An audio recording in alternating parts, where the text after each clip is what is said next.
Assalamualaikum warahmatullahi wabarakatuh. Waalaikumsalam warahmatullahi wabarakatuh. Ketemu lagi di channel Petani Cabai Gunung. Pada episode kali ini kita akan memperdalam satu persatu macam dari pupuk organik yang berbasis pada bakteri. Dan pada episode ini kita akan mencontohkan bagaimana cara dan penggunaan atau bagaimana cara memulai membuat pupuk organik berbasis bakteri yang disebut dengan apa, Nitrobacter. Neobacter. Nitrobacter. Nah, ini istilahnya aja harus benar-benar diingat bagi yang belum familiar. Nitrobacter. Apakah Nitrobacter ini makanan apa, jenis bakteri apa, dan bagaimana cara mengembangbiakannya? Kita akan minta penjelasan kepada Mbah Punto dan sekaligus nanti memberikan contoh. Selamat siang, Mbak. Sore, Mbak Punto. Sore, Pak Selamat Jabir. sore, Mbak Punto ya. Iya. Ketemu lagi ya, Mbak, di channel Petani Cabai Gunung. Mbah, ini ada jenis bakteri namanya Nitrobacter. Itu apa, Mbak? Nitrobacter itu awalnya dikenal sebagai bakteri pengurai amonia atau pemakan amonia, Pak Jawir. Amonia ya? Ya, amonia. Khusus pemakan amonia dia? Ya, amonia di tanah itu kan mengganggu tanaman. Tanaman ya? Jadi amonia relatif bersifat asam. Lah kalau amonianya banyak, dampaknya apa, Mbak, terhadap tanaman? Satu, ngundang penyakit layu fusarium dan lain sebagainya. Oh, itu ya? Kalau lebih tinggi lagi, bisa terjadi itu busuk akar, busuk batang, kayak gitu. Buah itu gak aja, Mbak? Kalau busuk buah lain. Ya? Kalau ini Nitrobacter bisa menangkal busuk akar, busuk batang, terus penyakit fusarium itu. Gitu. Tapi bukan menyembuhkan pohonnya ya. Kalau yang sudah kena ya kena, tapi nanti anakannya bisa diselamatkan ya. Gitu. Wah, ini sangat bermanfaat, Mbak. Karena petani kita mengalami kegelisahan yang luar biasa, terutama para petani pisang nih, Mbak. Ini fusarium sangat sulit untuk diatasi, Mbak. Berarti dengan Nitrobacter ini bisa, Mbak, ya, di atas itu ya? Bisa. Untuk pencegahan ya? Cuman kalau mau cepat, kan kita butuh cepat karena jamur itu berkembangnya cepat kan. Nitrobacternya tambahi dolomit. Oh gitu ya? Itu akan lebih cepat lagi kayak gitu. Mungkin Mbah, coba dipraktekkan, Mbah, biar para petani, para pemirsa dan para penggemar dunia pertanian, tanam menanam dan sebagainya bisa mempelajari, bisa mempraktekkan sehingga penyakit-penyakit yang ditimbulkan oleh amonia itu bisa diatasi, Mbak. Bakteri Nitrobacter itu ada banyak cara. Yang saya pelajari itu isolat atau indukan bakterinya itu diambil dari bawah kotoran ayam. Bawah kotoran ayam? Iya. Maksudnya, Mbak? Maksudnya contoh ini kotoran ayam, monggo Mas, dekatan.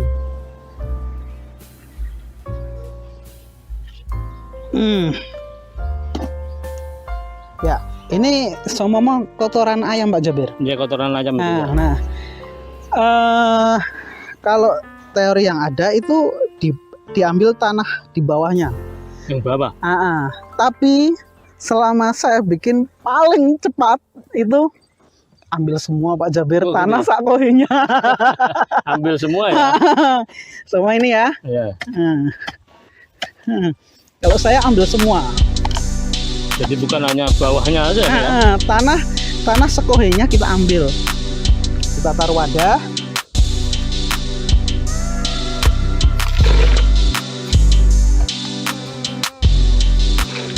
Mama setengah saja. Ini cukup kita kasih air sama Pak Jabir. Gayungin deh.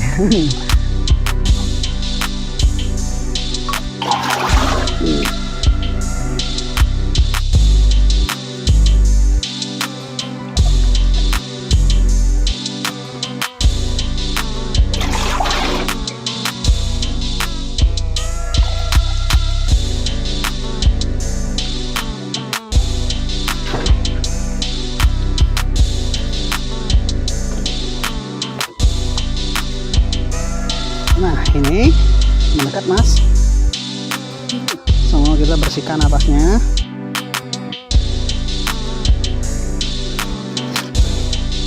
Kita aduk-aduk saja.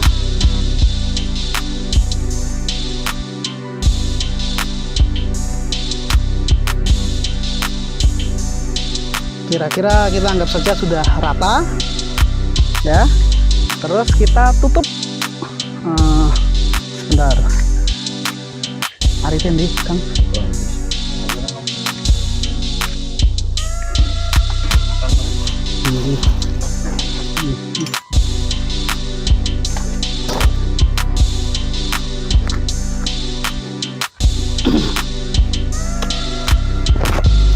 Kita tutup.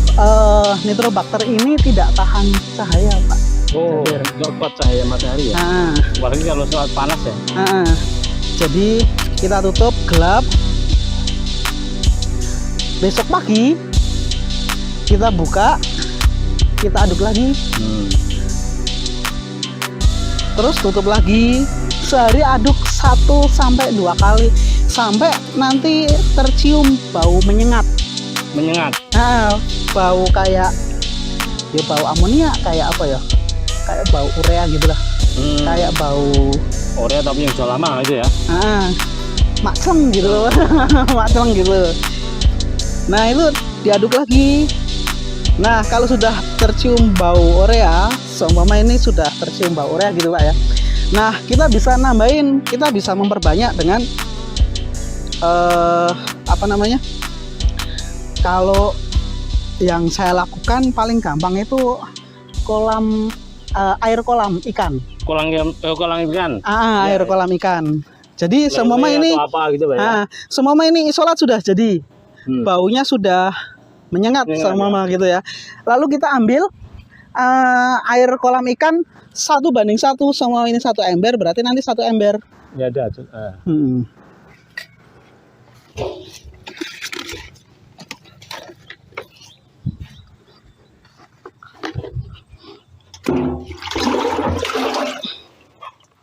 Oh gitu ya. Nah, ini air kolam ikan. Ya. Ini tadi sudah menyengat, isolatnya sudah ada gitu ya. Ada, ya. Ini tinggal dimasukin aja. Oh, itu campur ya, Pak?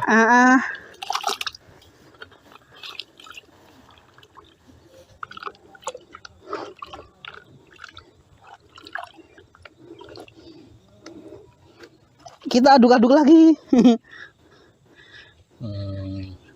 Kita tutup lagi. Lah, tiap hari juga diaduk-aduk. Sudah menyengat, kita tambah lagi. Kayak gitu Pak Jabir. Semakin banyak gitu ya? Semakin banyak. Lah nanti kita cuman pakai sedikit aja kayak gitu. Loh, enggak semua dipakai? Enggak.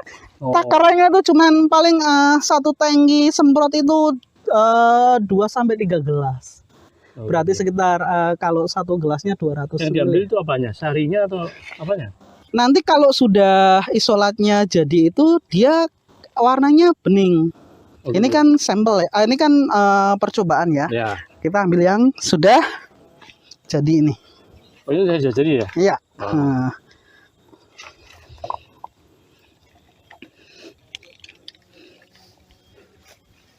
Oh ya, bening ya. Bening.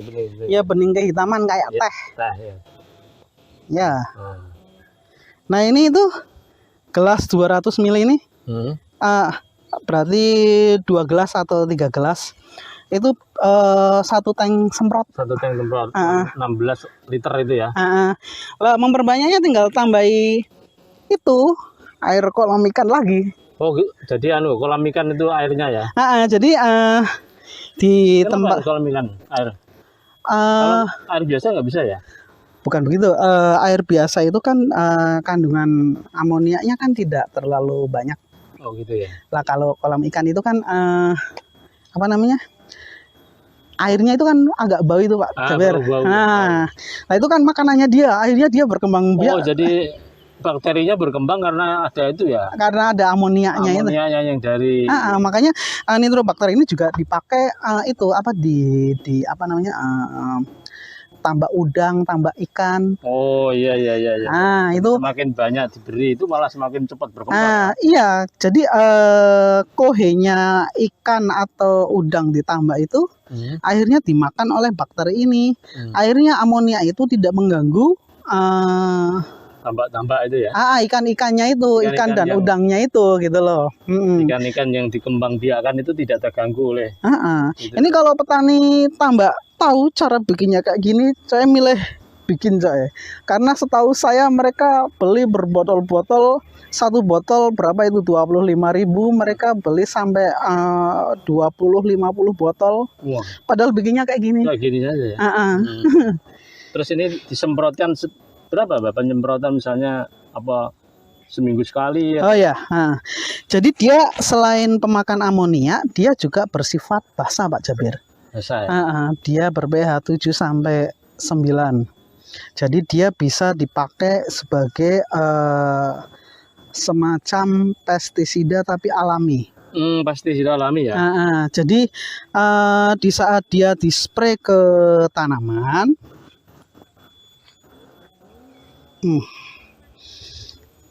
sebentar ya. Ya. Nah, mendekat Mas, biar penjelasan di tanamannya enak. Di saat dia dispray ke tanaman, dia akan menempel di tanaman ini. Gitu ya. Menempel ini, lah sifatnya dia mengeluarkan bau amonia kan? Ya. Karena Akhirnya kayak wereng, kayak belalang, kupu-kupu kurang suka. Bukan berarti mereka tidak nempel ya, tapi intinya kurang nyaman gitu loh Pak Jabir. Iya. Nah itu akhirnya dia pergi. Terus wereng yang akan menggigit daun, wereng itu kan bisa bikin kayak busuk gitu ya. Busuk ya. Betul.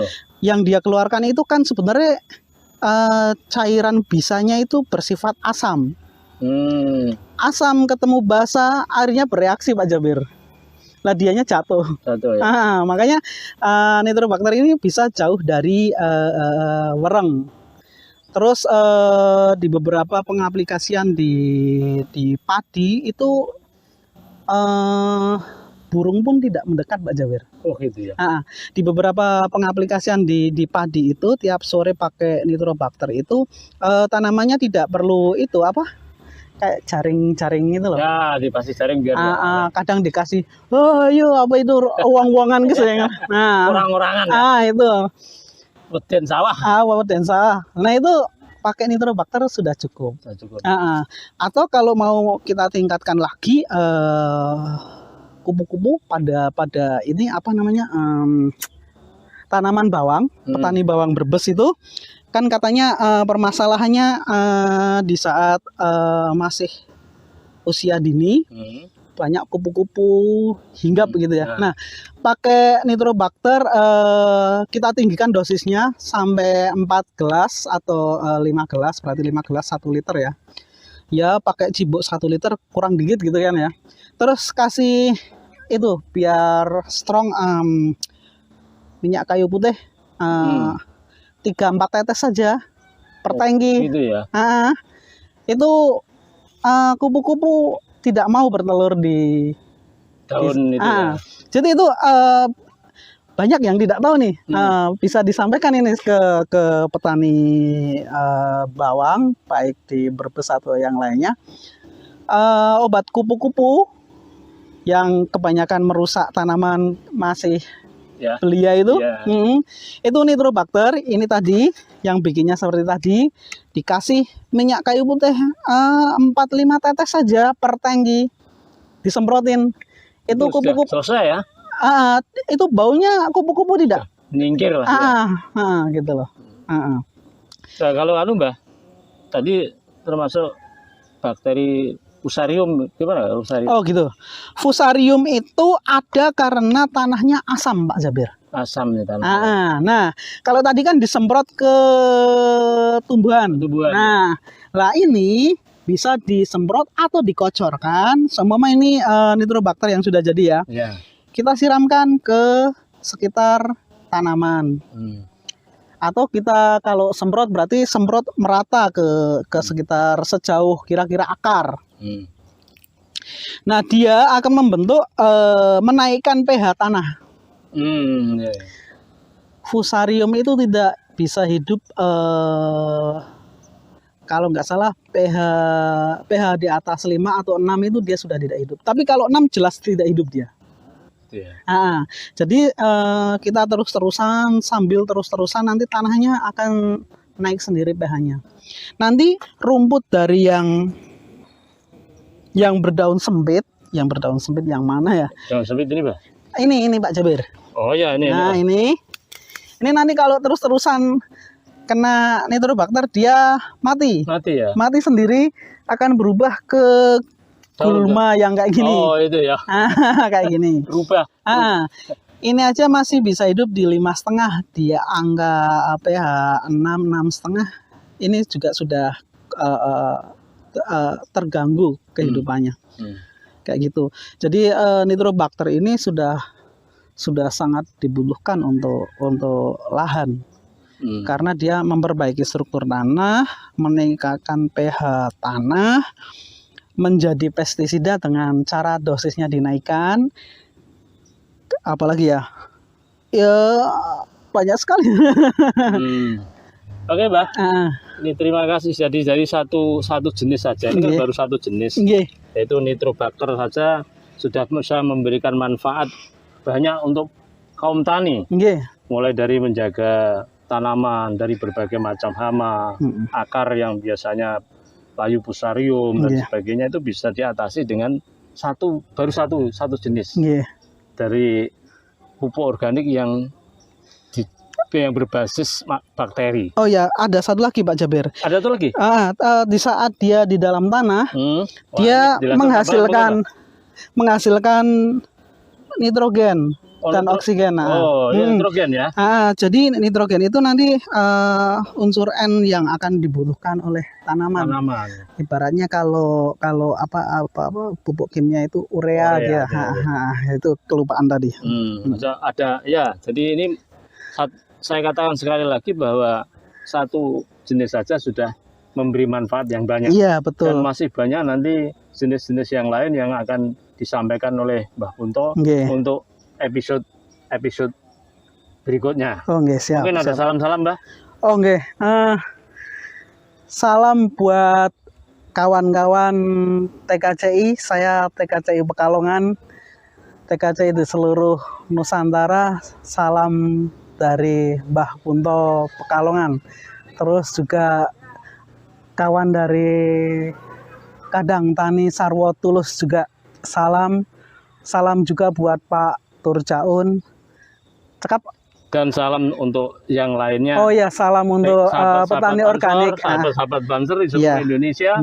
Ini salah satu edukasi buat masyarakat petani khususnya, sehingga petani nanti tidak mengalami problem gagal panen yang berulang-ulang.